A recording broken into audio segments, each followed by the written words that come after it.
سلام بنات، كي دايرين؟ لاباس عليكم؟ اليوم جيت لكم بواحد الوصفه. بما ان هاد الوقيته تاع البرد وكلشي ضارب البرد وكلشي فيه الكحبه، هادي جبت لكم واحد الوصفه زوينه ما كتبقاش فيك الكحبه، يعني ديال هاد الوقيته ديال هاد البرد. كما كتشوفوا المكونات اللي قدامنا، عندنا فص ديال الثومه كامل، الثومه حمراء ما كتعرفوا راه مزيانه، وعندنا كاس ديال زيت العود ديال العنبه، وعندنا كاس ديال الماء كما كتشوفوا، وكاس ديال الخزامه. المهم يعني نتوما كما كتشوفوا نفس الكميه، كيف ما غادي نديرو في الزيت غنديرو في الخزامه، غنديرو بالماء. المهم كنخويو الزيت ديالنا في الكسرونه ونضيفو عليه الماء والخزامه. هاد الوصفه انا غنديرها لبنتي حيت ضربها ليا البرد. الخزامه كما كتشوفوا راه نقيتها وحيدت منها العويدات ديالها، ودابا غادي نقيو هاد الفص ديال الثومه ونضيفوه عليها. المهم دابا غادي نخليكم من غادي نقي هانتوما غادي نحطها طيب، غتخليوها طيب حتى يتبخر داك الماء اللي فيها، يبقى غير الزيت. تيتبخر هاد الكاس ديال الماء كامل، يبقى غير الزيت. الساعه هذا غادي نصفيوها وغادي نديروها في قرعه ديال السيرو اللي عنده شي قرعه قديمه ولا هادي.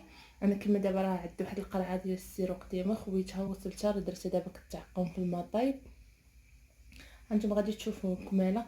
ونحط دابا نقي هاد الثومه ونضيفها عليها ونحط هاد الشيء يتغلى حتى تحيد ليا من هاد الماء ويبقى ليا غير الزيت ونصفيها. شوفوا هي كطيب دابا وكيتبخر هذاك الماء، تيبقى ليا غير الزيت. انا حطيته دابا كطيب من بعد ما طابت ليا الخزامه ونشفات ليا من الماء وبقى ليا غير الزيت هي والثومه. غادي نصفيوها كما كتشوفوا، غادي نديروها في هاد القرعه. هانتوما كما كتشوفوا غادي نعزلوا هاد الثومه حيت نزيدوها في الاخر. نزيد الثومه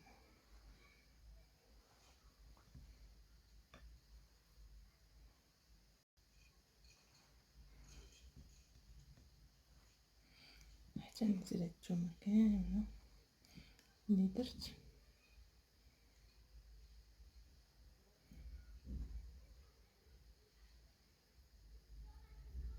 الثومه غادي نديرها في القرعه، غتبقى مع داك الزيت باش تبقى تطلق. واخا هي طابت معاها تبقى تما تطلق داكشي المفعول ديالها. المهم البنات ملي كديروها كطيب، عرفتي راه كتعطي واحد الريحه زوينه في الدار. بقى ريحه الخدامه عاطيه في الدار.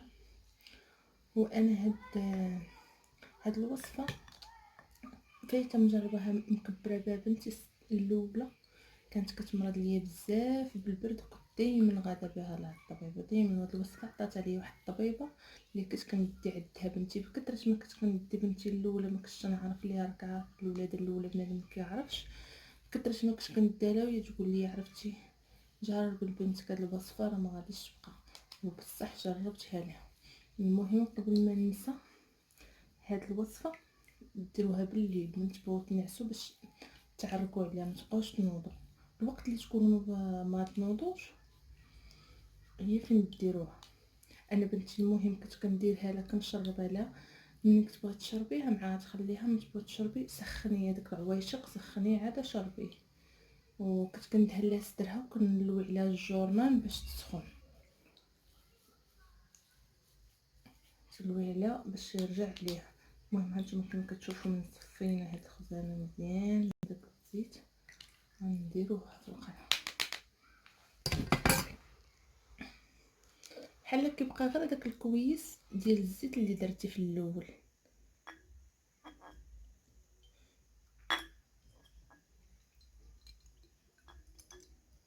هاكا نضيفو هاد الثومات.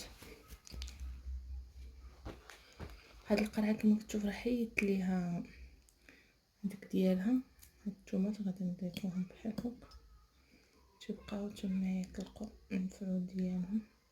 هاد راه 3 ايام انا مجرباها، وكل ما كنت مجرباها ما نشاركهاش معاكم. 3 ايام كتعطي المفعول ديالها. بنتي انا بعدا هي اللي هناتني من قوه السيروات. وانتم كتعرفوا الوليدات الصغار يعني باقا صغيره شويه، بقيت تجرب هذاك الشيء كيماوي بزاف.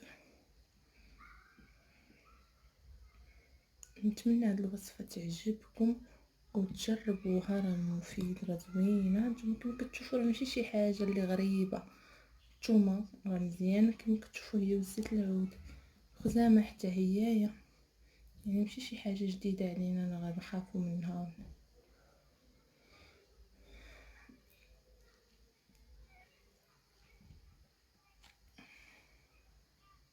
تنضيف الزوجة تبقى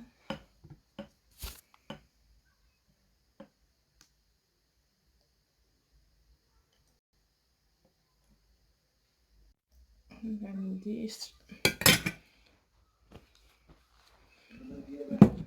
باش المهم باش متلفش